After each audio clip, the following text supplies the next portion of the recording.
FSTEC community. We're really glad to have you here today. The topic for our session is switching to a cloud-based point of sale and why that might be easier than you think. We've got a couple of folks with me who I hope are experts in that area. They'll prove that in the next 20 or 30 minutes. One is Julie Flynn from Revel, who has done a lot of cloud-based implementations. And another is James Newell, who is a customer who has deployed the cloud or POS solutions to the cloud actually several times now with several brands. So let's have them introduce themselves, and then we'll get into some roundtable type discussion. So James, why don't you start? Tell us who you are, who you're with, and anything else that you want to share. Hello, everyone. My name is James Newell. I'm the Director of Construction and Purchasing. And yes, as oddly as it sounds, IT does fall under there. I've been with FAT Brands almost 17 years and been happily using Revel for the last few years now. Great. Julie, tell us a little bit about what you do. Good question. So I'm an enterprise project manager with Revel, so have been on the implementation team for about 5 years now. So seen a lot of change and gone through a lot of implementations. So have helped from an on-site perspective of installing on-site to now a project management perspective and helping some of our larger mid-market to enterprise customers implement the system. So great, and that's a great setup for me. I'm actually the Chief Strategy Officer at Revel, and if you don't know who Revel is, we are one of the leading native cloud, tablet-based solutions in the marketplace. We've got about 20,000 customers. We actually focus on chains and decent-sized chains. We do customers of all sizes, but that is one of our strengths. We have over 100 enterprise-sized large chain customers, including several that are over 500, over 1,000 sites, and we consider ourselves kind of specialists in that space. And the purpose of the session today is we talk to a lot of folks in the industry. Cloud is relatively new in the scheme of things, right? I mean, technology turns take time. There are kind of generations of technology, and cloud is a whole new thing compared to the last generation of technology. And we hear a lot of folks just fundamentally say, and listen, I've been there my whole career. I totally understand. They say, you know what we're using today isn't perfect, and there's probably some newer, better solutions out there, but it is so hard to roll out a new platform and a new point of sale. It takes quarters, sometimes a couple of years. There's a lot of change management. It's just such a heavy lift. We just don't want to deal with that again until we absolutely have to. And so the purpose of the session today is to talk about what is it really like to do that same type of implementation and rollout for a next generation cloud-based solution, because I think it is significantly different than previous generations. And I think folks just aren't probably familiar with some of the tangible differences and I think that might change their thought process on this topic. So let's start at the baseline, and let's start with you, James. First of all, what are the drivers to move from a legacy system to a cloud-based system? And this is not actually an implementation question, but just like why even start down that path, and what started you and FAT Brands down that path? I think that's an excellent question. I mean, I think every so often you have to, always look at your environment that you're in and see if it's meeting your needs, seeing if it's able to adapt and to change to the market. I mean, we can all say that, 7 months ago, we would never think that third-party delivery would be a lifeline that is today for most of our restaurants. And, having a point of sale system that allows and supports that interaction becomes a critical component. So when we started this journey, obviously 2 years ago, when we were really looking at identifying our environment and the whole landscape of the POS that we had across all of our brands, a lot of that had to do with what we called future proofing. We really wanted to make sure that we were looking at a system that was nimble and able to change and grow with the demands of, we didn't know. We knew that we had questions to ask, but we didn't know what they were going to answer. but we knew that our current system wasn't answering those, or at least every time we did ask them, like, how can we improve our system? It was like, well, for another $300 a month, you can do this. And that obviously, every penny really starts to become critical to the store's success. For our brand, where we're all franchise owned, that becomes even more critical for those individual or group operators, for those dollars and pennies really every day that they have to put together. So we needed to look at cost being one of the biggest drivers, both from a startup cost and then monthly. But like I said, again, of we'd like to be able to add a lot more bells and whistles, or things that we weren't even thinking of, like third-party integration, 2 years ago, to today being the standard. How can we best do that? Again, without crippling our franchisees, without having to say, hey, well, you have to buy a whole new system, or you have to add, this extra monthly cost on, that makes it harder than for their buy-in for that. Gotcha. So I know, it's kind of just a catchy term, but I do want to pull out that concept you brought up of future proofing. And I actually think of it sometimes when people say, well, what does that mean? Like, it's because everybody can't be all things to all people all the time. But I think part of it is just being able to adapt and change and deliver what's happening in the market on a much shorter time cycle. Is that a fair representation of what you mean by future proofing? I would actually take it one step farther. Revel is very good at being Revel. When I went to you guys and said, hey, I need an aggregator for all my third party, you didn't tell me like, well, that's something we do, and we have this little nod, that we can do, and we're going to add on this cost to do it. You're like, no, here's a good partner you can go out. In fact, here's 3 partners that we work with, that we already have, integration to, and you can choose which one works best for you. That made it very easy and compelling to say, okay, great, this opens it up. One of the things I constantly say when I'm doing training to new franchisees of like that Revel also has the open API, which really cuts into the future proofing aspect, where then we know that if something new and shiny comes down the line, or we even say, hey, we have this thing that you don't offer, we know that we can say, hey, well, work with Revel, they'll work with you, and we can get this integrated and make this work to all of our advantage. At the same time, without clogging up a development channel at Revel to say, hey, well, we need you to put these 400 features in, that, by the way, that only will suit us, the one customer. That's never happened before. I'm sure it's never happened. But that also became key as we were seeing how many strategic partners Revel already had, with API integration. And that we also had made already, in our time, a couple of requests, and they're like, sure, here it is, and just give it to the vendor, and now it's their opportunity to make that work for you, FAT Brands. Got it. That's great. A great expansion on that future proofing concept. Julie, do you want to add anything? So you've worked with a lot of different customers. Any couple bullets on why they decided to move from a legacy type solution to the cloud? Sure. Yeah. No, I think it's a question that I always ask whenever I've been introduced to a new client, or when I start working with someone that's just signed on with Revel, is why Revel, why now? And just to try and understand what were their drivers, what made them make that decision. And scalability, adaptability, those are 2 big reasons. We often used to hear a lot more like security have been about a year or 2 ago. We heard that probably more often, that trying to move from a legacy on-site server to something cloud-based that might bring on some better security. Haven't heard that as much this year. It's as much as I have just adaptability, integrations and innovation, really. So being able to add new feature sets, or just be able to change with the time. So as we've seen over this last year, and the challenges we've faced, just being able to say, well, hey, we want to try this out, or we want to add this new loyalty program, or we're going to shift from trying to use on-site self-service kiosks like we thought was the future, and now it's contactless ordering or something. So it's just being able to pivot and change as quickly as we can do that.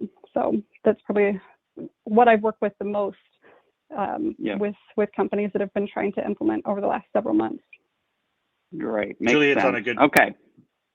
Go ahead, Jay. Julie hits on a good point also too, that literally the security was another one we initially started looking at. That was actually something that was on ours, being able to, PCI compliance among a lot of other, requirements that are out there.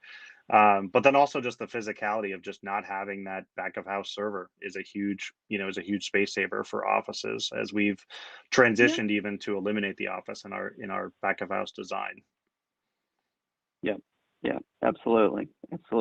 Okay, so let's get to the heart of the topic. Now we talked a little bit about why somebody might move to the cloud. Somebody might even be bought in on that. They're like, yeah, I get it. That looks like a better mousetrap, but our company's pretty busy right now. Not only that, we're trying to deal with COVID. We've got lots of other things, and going on in our life. And we just don't have the 18 to 24 months to go through gapping the requirements list, figuring out how to just configure the system in a lab, do, a test pilot, and then do a phased rollout with people traveling all over the country. Like, how would we even do that right now? And it will take a long time, even for, our 100-site chain. And we just can't put that on our agenda right now. So, what is different about implementing a cloud solution? And maybe, James, you give us, some of your very firsthand experience about the, examples about the actual lift, of each of these steps, because I know, having been in the business for a long time, 20 years ago, it was a lot of people had to be rallied for long periods of time to get everything, working together. So tell us your experience now. Well, I can't tell you, when you start to sit down and you think about the checklist aspect, it can be daunting, especially as if you're probably referencing the legacy machines process that feeds most of your information. I can say when we went from initial test initial evaluation to lab and then test, it was under 3 months, where we were able to take our existing database, get it, working with Julie on our, a project manager, to help us upload and really see how easy that process is, to understanding the complexity of our KDS system and how we were going to map that out. I would also say that it helped that we already had a working environment. The one good thing about the cloud system, at least from a physical hardwiring aspect, is that a lot of it, the wiring that's in the walls, can be reused. If you have a KDS already, those runs are already done. If you have terminals at the front of house, that's already done. I'm sure you have some sort of patch panel or home for all of that wiring, and then you factor in the Wi-Fi easiness of the Revel. That's another component where your infrastructure is probably already there. Where you're really just switching out components from that. So once we went through the initial database build and saw how easy that install, the first install, that was a learning curve, was a whopping 4.5 hours, and that included breaking down the old system and moving that out of the way, and we had budgeted for an all night sort of 8-hour endeavor. And then we were on that first day of the next morning with training, and we had people literally in 20 minutes flying around on the POS, feeling comfortable and understanding how to take orders. And we were strategic as well in the 2 franchisees that we picked. I picked very hard franchisees that, if we could win them over, we'd win over anyone. And knowing that they would also ask very, random, out of the blue questions, they would think of things that we hadn't thought of. And they were both, I picked one that was not tech savvy, and one that was very tech savvy. So we could really There's cover a tech both. savvy one out there?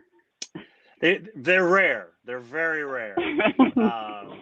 But enough that enough knowledge to be dangerous. Let's put it that way, to to the process. And in both cases, they reported a couple bumps, some learning curves. Obviously, it's not always completely smooth. But we were very happy, at the end, of that first week. And the one very untech savvy, he was the one that sort of said, yeah, my cashier that I hired that very first day, he brought her in for the conversion day, and she was up and running the register, within an hour, with no training. And with our legacy machine, that's an all day, usually, with you having someone buddy with you, through that to understand the flow and that a lot of these legacies, are foreign to a lot of the young kids that are coming into the workforce. The great thing again about Revel is this is a piece of hardware that they've known intimately for quite a while. So working around an iPad is very intuitive for these employees. Yeah, yeah. And Julie, maybe you can talk about, besides working with FAT Brands and James examples, Revel's done actually several large rollouts, 800 sites, 1,300 sites, in the last 18 months in pretty short periods of time. If you could talk about like how those have been executed, kind of general timeframes, and even what we've done during COVID, where there's actually a lot of totally remote installations that seem to go over quite successfully, which to me is a really new and exciting concept, because that means even if we sped up implementation time already just by getting to a cloud system, we could perhaps speed it up even more with full virtual rollouts. Sure. Yeah, no, we did earlier this year. We shifted from, we had 60 sites that we were trying to get up and running, and we're looking at the map and kind of planning out how we were going to get people in places to get all of those physically installed, and COVID hit. And that was, instead of pausing or delaying the entire project, we just shifted to a remote installation. So planned training remotely, so training on understanding the management console and how to log into that cloud-based system, to training the point of sale, so training on the application remotely, and then also just walking them through actually installing hardware remotely. So talking to people that aren't necessarily tech savvy, talking to people that a router is foreign to them, so you're describing it as a small white box instead, or asking them to grab things and using shapes and colors versus technical terms. So kind of shifting some of how we would implement, but did it all remotely. And we were able to do it like in terms of, you were talking about time frames and time periods, and James, you were saying how you would plan for an 8-hour installation, and these remote installations, it was okay, we're going to probably need a little bit more time because we're describing shapes and colors, but we were still working with these locations. We would allocate 4 hours to install the hardware remotely, and they were up and running without any disruption to their business operations. So these stores would open at around 10:30 or 11, most of them. So we would have the hardware installed in the morning, and they'd be up and running for their afternoon or for their lunch rush. So we're very lucky in that way. And a lot of them were reluctant, or they were hesitant, worried about what's going to happen when I pull out my old system and then I have nothing to run with. But giving them that confidence and having the track record that we had, we got a lot of positive feedback from that, of, well, that was a little easier than we thought it was. And then to James's point, it's an iPad. So training somebody on that, it was much easier for some of the staff members to just pick up training and pick up how to navigate, that it just was intuitive to them, that it wasn't having to try and navigate multiple screens or understand where hidden things were. It just made more sense and was comfortable for them. So yeah, we're very fortunate in that way that we can do things remotely if we absolutely need to. But in some of the even larger rollouts that you're referring to, Chris, I know a lot of that is planning ahead of time. So making sure that we have the right people involved in that, and then planning as much as we can, and then spending more of your time planning, and then the execution becomes far easier and just a much more smooth transition, to where we get a lot of surprises in terms of surprised customers that it was as easy as it was. So our clients are often telling us, wow, that wasn't nearly as painful as it had been 5 years ago when I did this before, or 10 years ago when I did this before. So Yeah, so Yeah. Julie, you hit on Yeah. a couple of things that I even forgot during that process that's helpful. That's not even doable with some of the legacy. With the pre-meetings and online training for the management council, it means that that the GM can load all the employees beforehand. You can actually see the database, correct your prices even before we get to install date, which you can't do really. With any of the legacy ones, you have to wait to day Yeah. one. You have to have it installed, then you can load all that Yeah. And you can do that from information. home. Exactly. So Yeah. there was a lot there, early on we saw a lot of advantages of that, of like, look, take a look at your system, while you're at home, you can load all your employees while you're at home, you can study, you can train, all Exactly. the deep materials that are available in the knowledge base, before you even step on site, on that day one. And then again, that's been helpful. And we've done our installs are a little more complex for the remote installs, but we have had a couple sites, because of the fact that they physically didn't have some of the components, that we're able to do the remote install, and that actually made life a lot easy. For one, not to delay them for their opening, and two, that it was easy for them to walk through and have that on the phone support. Yeah. Yeah. Well, I'd good. Well, we say, got to wrap Chris, in. that I was going to say the heaviest lift is just lifting the actual old servers out and trying to get them to move old stuff. Of like, okay, guys, Exactly. allocate a good 60 minutes to remove the old stuff, clean, Yep. because you always have lots of cleaning to do, Yep. and then we can put in a nice, That's right. clean iPad. Yep. Well, and I want to make it very clear, by the way, to the entire audience, this isn't just about Revel, and it's not about the legacy solutions having any fundamental flaws. This is about a generational change in the technology capabilities, and several fundamental architectural, et cetera, things just being, completely different. But I think in a time where it's more important than ever to use digital and technology strategies to drive your business success, I want to empower people to know that they can look, the next generation solutions are not going to be as hard to deploy as the last generation solutions. You don't need to hold back on that. So we just have a couple of minutes. So James, give me a couple quick bullets. So now that you have moved a lot of your sites to the cloud, what are some of the quick benefits, and not maybe beyond the implementation time and training time, and also how has it affected, you believe, sort of your total cost of ownership? Because somebody might be sitting out there saying, okay, so I can get there faster, but then where does this leave me? So maybe make a couple comments on that, and then we'll wrap Sure. up. Well, I want to lead with the biggest one for our franchisees is their wallet. The cost of ownership was and is a huge driving factor. We cut our initial investment more than in half, than what they were doing with the legacy units. On top of that, we got 50% more bells and whistles with that. That is a huge selling point, to be able to have integrated EMV processing without an extra fee, to have the online ordering presence, to the built-in scheduler, inventory, all of those items that come as a default aspect to the Revel system.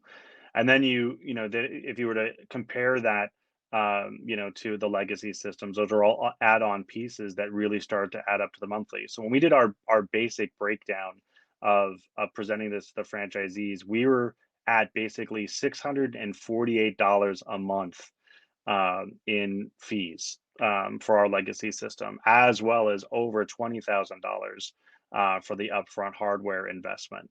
Those are big numbers. And then not to have some of those bells and whistles that I talked about was hard, and saying, well, if you like these, we can, but now we're adding yet more on the upfront cost and even more. I mean, one of our initial projections to do an equal to equal, it was like $1,100 a month, for the legacy, and then about 24,000 for the hardware. So there is a big aspect of coming in with that, being able to present these numbers to our franchisees and say, look at everything you get, and yet it costs you half. I would also say it's really been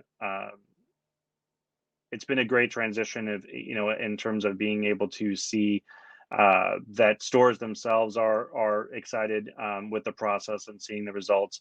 But it's little things, the reports that are easy to access. I mean, where we were spending a lot of back end training for our franchisees, and they're above controllers on getting information.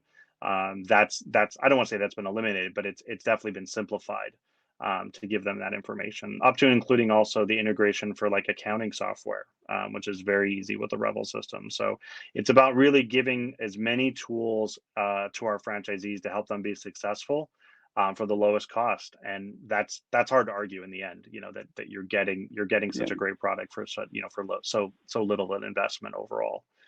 And in the Great. end, without sort of taking anything away from Revel, when we were early on in our evaluation, we were like, well, the investment isn't that much. If it doesn't go the way we want, we haven't, thrown another $30,000 into it.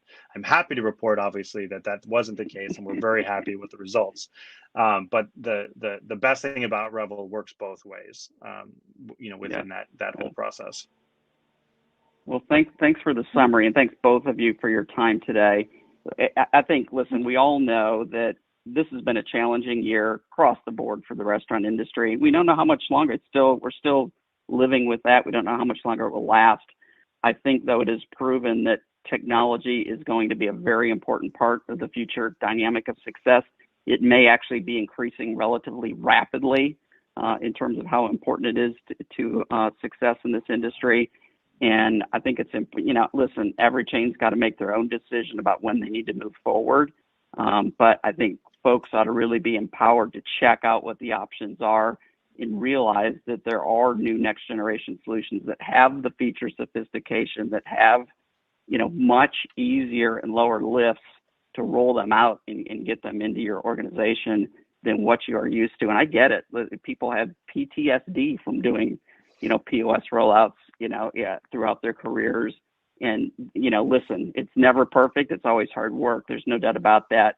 But it is almost a step function easier than it has been historically. And that's the message we wanted to take to you all today, whether it's with, looking at Revel as an opportunity or one of the other cloud providers. So thank you for your time. Thank you, James, for your input, and continued good luck with everything FAT Brands is doing. And thanks, Julie. We'll see you at the next large implementation project.